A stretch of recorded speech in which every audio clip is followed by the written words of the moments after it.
বরিশালে রিমার্ক আপনজন মিলন মেলা ও ইফতার মাহফিল অনুষ্ঠিত হয়।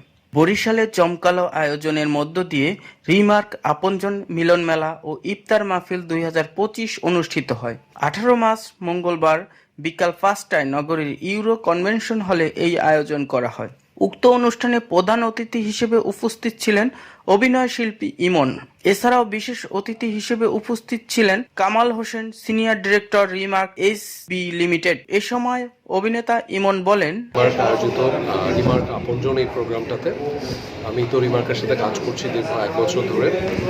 আর এখানে আজকে একটা আসলে বেসিক্যালি এই বরিশালে আসা হচ্ছে ইফতার মাহফিল এবং যারা ক্ষুদ্র ব্যবসায়ী আছেন যাদের সাথে ভোক্তাদের খুব ডিরেক্ট রিলেশন, ভোক্তারা যেখান থেকে ডিরেক্ট পণ্য কিনে, তো তাদের সাথে আসলে আমরা তাদেরকে আপনজন বলছি।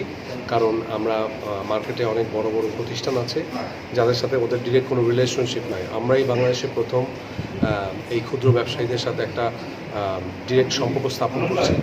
আমরা আপনজন যে প্রোগ্রামটা করছি সেটা আপনজনে তারা কী কী সুবিধা পাবে, এবং আপনারা জানেন যে যে কোনো দুর্ঘটনা ঘটতে পারে, কেউ মারা যাওয়ার পরেও সেই আপনজন আমাদের সাথে যারা থাকবেন তারা যেন ব্যবসা করতে পারেন, কন্টিনিউ করতে পারেন, এবং তাদের ছেলেমেয়েরা যেন পথে বসে না যায়। ইভেন আমরা বেশ কিছু অফারও রেখেছি।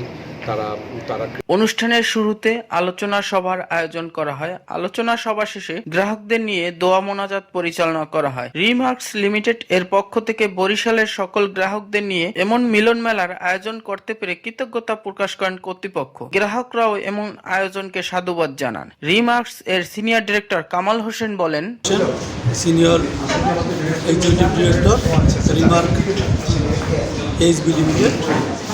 আজকে আমরা বরিশালে আমাদের যারা ব্যবসায়ী পার্টনার তাদের নিয়ে ইফতারের আয়োজন করেছিলাম। এই ইফতার অনুষ্ঠানের মূল উদ্দেশ্য ছিল আমরা আপনজন প্রোগ্রাম হাতে নিয়েছি। আমরা আমাদের যারা এই পার্টনার তাদেরকে আমরা আপনজনের যে বিষয়টা সেটাকে তুলে ধরার জন্য মূলত আমরা একত্রিত হয়েছিলাম।